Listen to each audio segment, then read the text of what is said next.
Has your Terraform module gotten popular? Is your download count growing to the point where you're starting to worry that updates could negatively impact consumption or reliability of the module?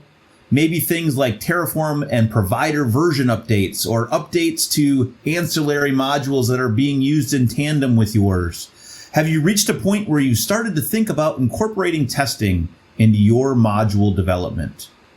So let's ask the question, is testing important? I think so. Can we test our infrastructure as code? Absolutely. Should we test our infrastructure as code? Yeah, we probably should. So why don't people test? Most of the time, people just simply don't know where to start. Hi everybody, I'm Gabe Maentz. I'm the VP of Solution Architecture here at Riverpoint Technology, and I'm a longtime HashiCorp partner, practitioner, and ambassador, really focused at helping customers in the community adopt Terraform patterns and best practices. In this talk, I'm going to showcase some practical and relatively inexpensive ways to start incorporating testing for your infrastructure deployments using Terraform. So let's get started. Now, a good place to start is with a plan, not a Terraform plan. We'll get to that later, but rather a basic methodology to help us get started with writing tests for our Terraform modules. And the first step is to select a module to test. Now, to make this talk a little bit more concrete, let's take a look at a module available in the Terraform public module registry. This module is the virtual machine module. Got over 1,000 downloads already this week, and it's going to be super useful for helping us build virtual machines up in our Azure environment. So now that we've got a module selected, the next step is to go ahead and select a testing framework. Now there's several different testing frameworks available to us. Maybe you've worked with a few in the past, but in this talk, we're going to utilize the built-in testing framework provided by Terraform.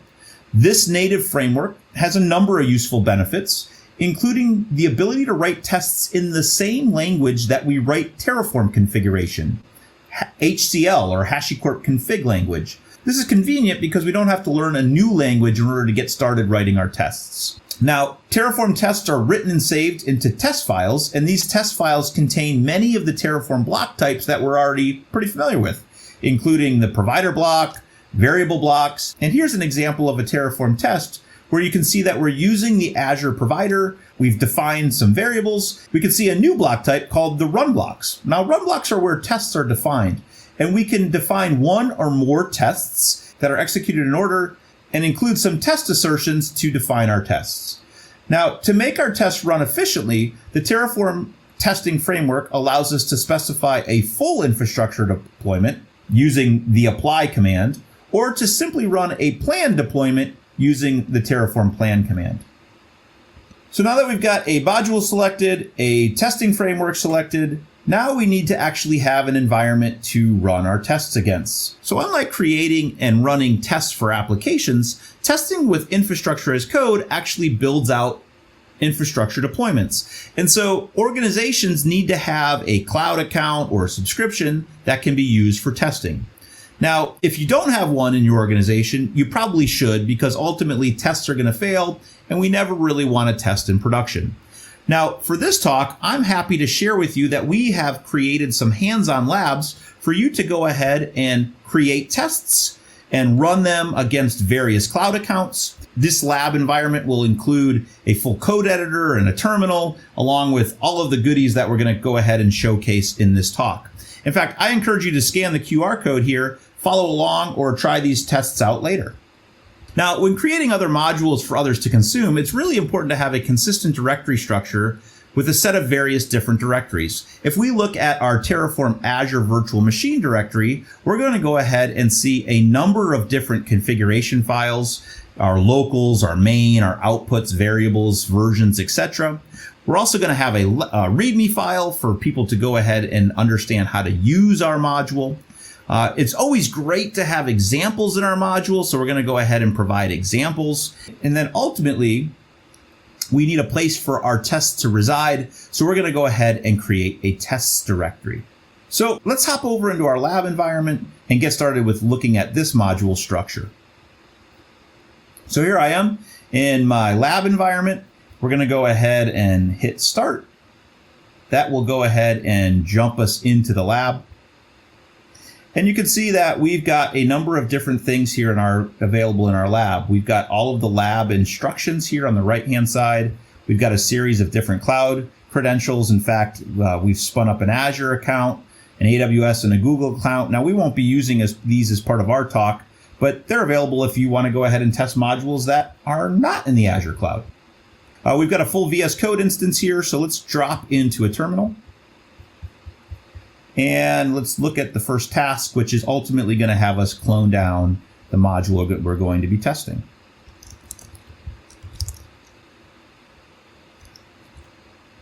And there we have it. So let's go ahead and look at the code of that module that we just cloned down.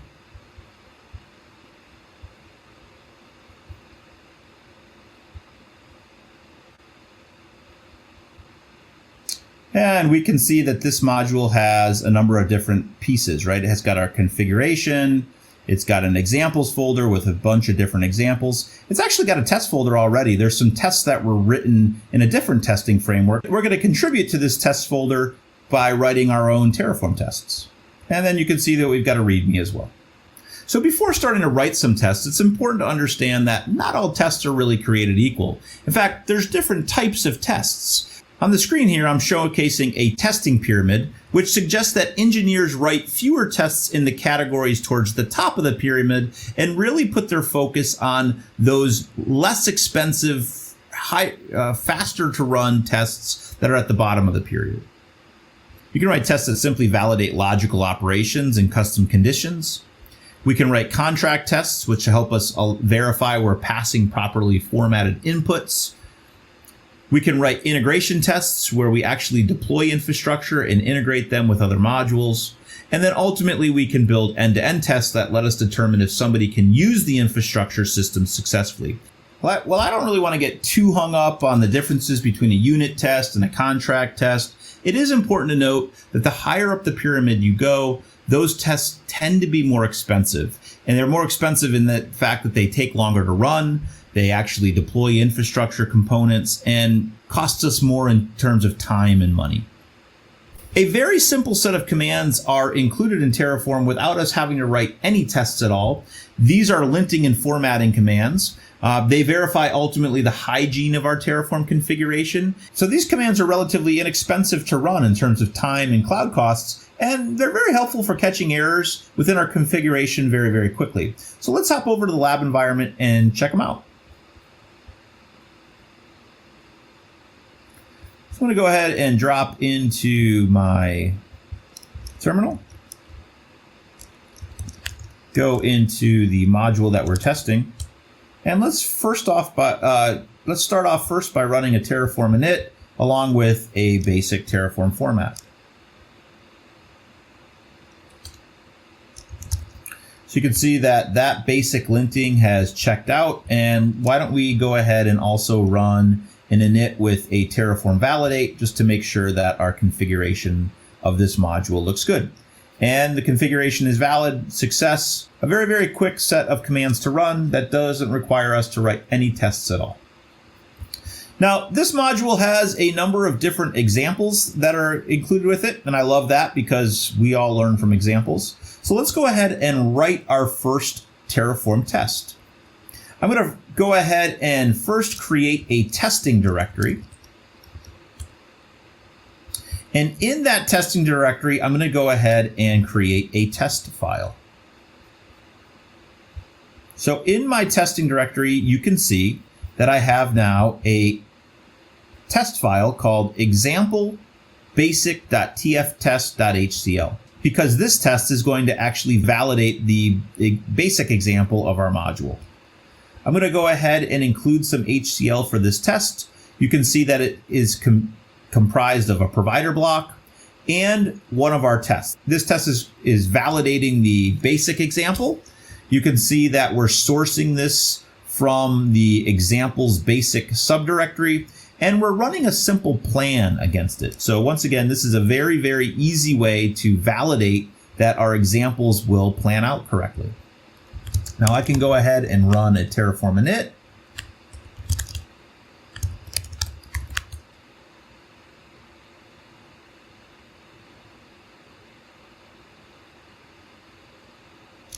and execute my test. A very easy way to execute the test is just to simply write Terraform test. So here is the test that's actually running. So here it looks like the test has run. It has passed. Now there is an argument that is deprecated in this examples folder, but that's fine. The test is ultimately passing for our basic example. An actual best practice is to create a test file for each of the different examples that we have in our module. So I'm going to go ahead and create another test file called the example for the VM scale set example. And I'm going to, in this test, I'm going to go ahead and point the test against the VM scale set example. And once again, I can run both of these tests against both examples relatively easily by running a Terraform init, followed by a Terraform test. There we have it. 2 tests, 2 passes. So now that we've gone ahead and written some basic tests for 2 examples of our Azure module, our Azure Virtual Machine module, let's talk about building out some unit tests. Now, unit tests allow us to verify individual resources and configurations against their expected values. Ultimately, a unit test is answering the question, does my configuration or plan contain the correct metadata? One of the nice things about unit tests is that they don't typically have any dependencies on external resources, which means that we can simply run the equivalent of a Terraform plan and parse that Terraform plan to validate our tests. The example here is actually checking a resource group name and making sure that that resource group name is not too long. So let's hop over to the lab and write a unit test. So we're going to append to the basic example test here. And we're going to go ahead and include a new unit test. Now let's take a look at this test. This test is going to actually validate that our resource group name is okay. And in fact, I'm going to pass in a resource group name. I'm going to execute a Terraform plan against our basic examples module. And I'm going to run a test assertion that's checking to make sure that our test condition meets these criteria. Now, once I've gone ahead and added that unit test into my test configuration, I'm going to go ahead and reinitialize and run a test.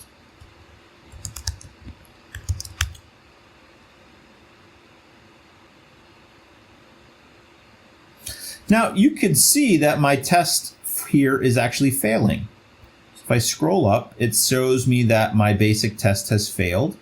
And if I look at the error, it's because I've included in the resource group name something that's not allowed. And sure enough, on line 15, that's exactly what I've done. So let me get rid of that question mark. It is important to note that you can actually write unit tests that pass and ultimately write unit tests that you expect failures on. And the Terraform test framework allows us to incorporate both. In fact, in the next lab, we're going to show a negative test or a failed test. Now that I've reviewed my offending resource group name, let me rerun my tests and just make sure that I'm in a passing situation. I'm in a passing condition. And there we go. All my tests are now passing. I'm going to move on to the next section of the lab. And we're going to start looking at contract tests. Now, contract tests help us verify we're passing properly formatted inputs and tend to answer the question, does the expected input to my module match what I think I should pass it? In fact, these are very similar to unit tests, and they ultimately help us communicate the module author's expectations for what can be passed in and ultimately is going to be returned back from our module. Typically, contract tests are used to test variable validation, Terraform preconditions and postconditions, which are found within our Terraform configuration. So in this contract test, we're going to actually check to make sure that we have, we're going to check the size of the virtual machines that we're creating, and we're going to both have a positive test and a negative test. We're going to check for valid sizes and invalid sizes. So let me drop into the terminal, create a new test called the Terraform the compute size test here. I'm going to go ahead and add some configuration to my test. And let's look at it in a little bit more detail. In fact, this test is going to pass in a valid Azure size for a virtual machine. It's going to run against our basic examples. And then we've got a test assertion here, which is going to make sure that the virtual machine size is of one of these three in the list. And if it's not in one of those three of the lists, the test is going to fail.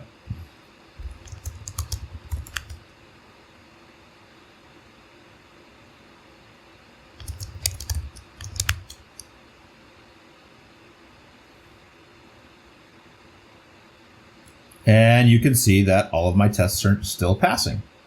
Now, that's for a valid size. Let's go ahead and incorporate a negative test, which is going to allow us to also check for invalid compute sizes.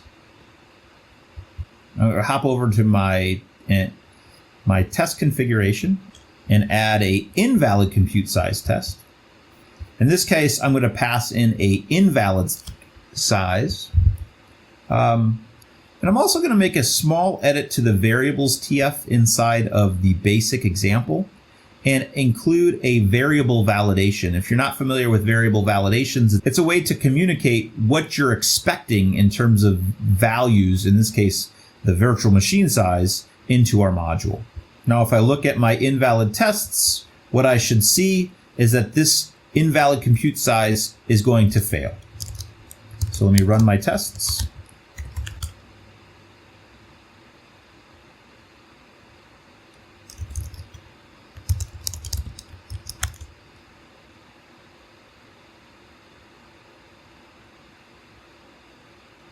And sure enough, the test does fail. But we want to make sure that because we're expecting this failure, the Terraform test framework provides us the ability to expect failures. So we can have both positive and negative tests. So let me go ahead and specify that I am expecting this failure. And that will pass both my positive and negative tests. So one more run of the test itself.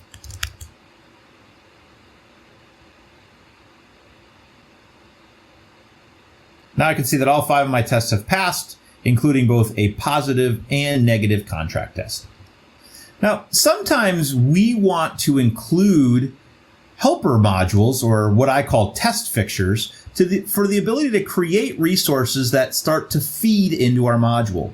This is a means to control some inputs into our testing, and the Terraform test framework allows us to build out a test fixture and call it within our Terraform test configuration. In this case, I want to build a resource group and feed the resource group name into my module and validate that's going to work as part of my test. So let's create a test fixture by adding a new directory in our test folder called setup resource group.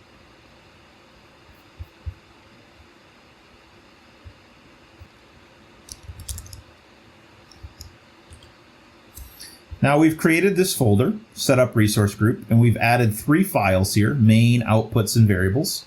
So let's go ahead and create some Terraform code for creating a resource group that we're going to feed into our next Terraform test. So I'm going to go ahead and select the configuration for our main, our variables, and our outputs.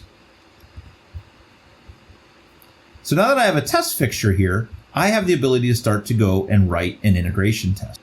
Integration tests allow us to actually create external resources. And ultimately, integration tests answer the question, does the module or configuration create our resources successfully?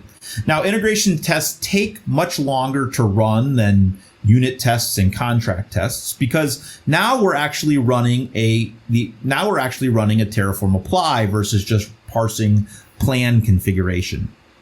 In fact, Terraform integration tests allow us to use test fixtures if we like, and ultimately start to chain different test runs together. So let's take a look at that in the lab.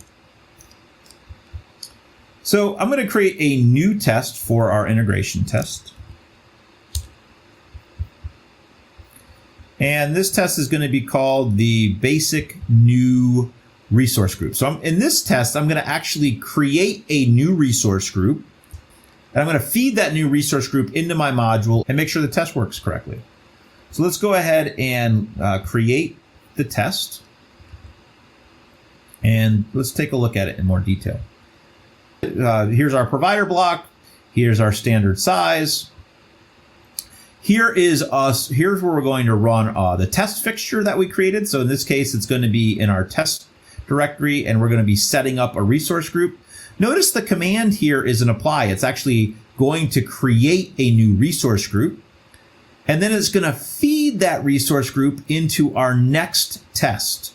And so instead of having our module create the resource group, we're going to feed the resource group location and name into this test. And so Terraform, the Terraform testing framework, allows us to take information from a previous run block, in this case, the setup resource group block, and feed the values from that run into our next test condition, hence integration testing. In this case, we're going to run a simple assertion to make sure that the virtual machine name is greater than 1, both for our Linux and Windows compute instances. So instead of running all of our tests, Terraform test also allows us to go ahead and filter on a certain test that we want to run. So let's go ahead and run our Terraform init. And then what I want to showcase here is that you can actually pass in a filter that allows us to filter and not run all of our tests, but only the tests contained within a specific test file. Now you'll notice this test takes a little bit longer to run because it's actually creating a resource group. In fact, you can see that passed and the actual build passed, but then Terraform testing framework, as a part of the test, will delete or destroy any of the infrastructure that it needed to build as part of that test. So it's tearing that down here. So these tests take a little bit longer to run. So our tests are now passing. So let's go ahead and move on to our next challenge. So the final test type that we can create are end-to-end tests. And these also create external resources, very similar to our integration tests. And ultimately, they help us answer the question, can somebody use the infrastructure system successfully? Now, similar to integration tests, end-to-end tests do take longer to execute, and they're usually run against long-lived development or production environments.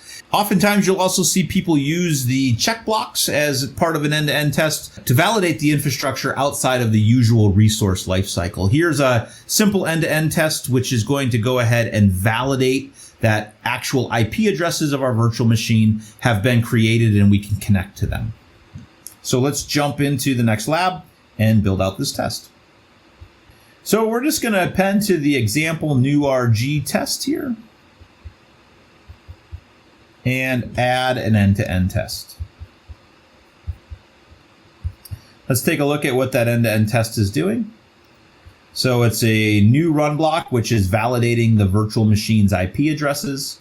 You can see that we're specifying that the virtual machine should create public IP addresses. We're using the location and name of the resource group from a previous test run. And we're simply employing some regular expressions to test if the virtual machines were created and that they have valid IP addresses. So you may be wondering why I picked these end-to-end tests, and it's because this module already had some tests that were built, which were some end-to-end tests, which were simply parsing the outputs for the Linux and Windows servers and running these regular expressions. So I wanted to showcase that we can actually achieve the same exact end-to-end tests as what this module is already testing using a different testing framework. So let's go ahead and run our tests.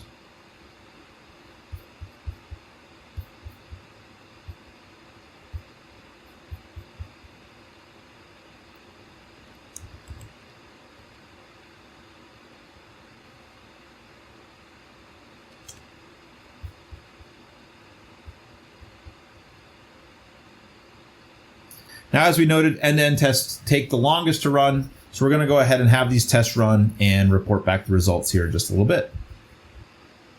And there we go. Now our end-to-end test finally finished. So just a quick note on testing times. If you've been following along with the labs, you notice that the unit contract tests are pretty quick and inexpensive to run. Integration tests take much longer because they're actually deploying infrastructure. So it takes time to apply it, deploy it, and ultimately tear it down. And end-to-end tests take the longest of them all, usually 30 minutes or more. So it's best to understand what kind of tests you want to create and keep these timelines and costs in mind. So now we've created and revised all of our tests, we need to commit them to our code base and start looking for ways to automate them running on a periodic basis. Now this can be accomplished in a number of different ways, including CI/CD automated pipelines, but I'm going to take a look at Terraform Cloud, and because Terraform Cloud provides a number of convenient testing options if our module is published in the Terraform Cloud registry. In fact, we can schedule our tests to run and conveniently see a history of all of our test runs. So let's take a look at how we can go ahead and configure and run tests using Terraform Cloud. So here's my Terraform Cloud environment. I'm actually in the registry of my organization. And you can see that I've published this virtual machine module into my private registry. One of the things that we can do is we can actually configure tests for this module by specifying a testing environment. In this case, I'm using environment variables to authenticate to my Azure test subscription. And I can configure the test to run on a periodic basis. In fact, here I can see that all of my tests have actually passed. And I have a historical view of all of these now stored up in Terraform Cloud, which is super convenient. One of the things that's also interesting is actually having Terraform Cloud generate tests for you. So we can actually see the test generation option within Terraform Cloud. We'll create tests. We'll analyze your module and use AI to actually create some tests for you that you can conveniently copy and include inside of your test directory. So that's pretty handy.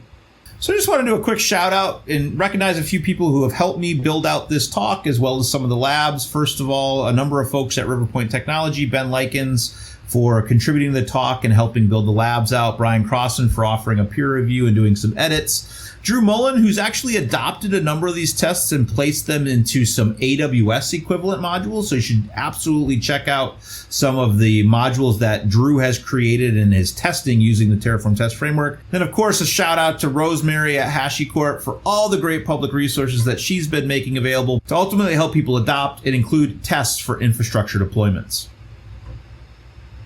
In addition to that shout out, I wanted to also highlight a few great resources that I'm going to be including, things around the testing framework and some documentation there, as well as some various videos and blog posts that will help you get started with finding practical ways to start writing Terraform tests, as well as a number of different Hashi talks, which are centered around Terraform testing. So once again, I encourage you to check out these labs, use them, build things, break things, ultimately learn how you can take practical and inexpensive steps towards incorporating tests in your infrastructure deployments. Thanks for listening, and I appreciate you attending. Have a great day.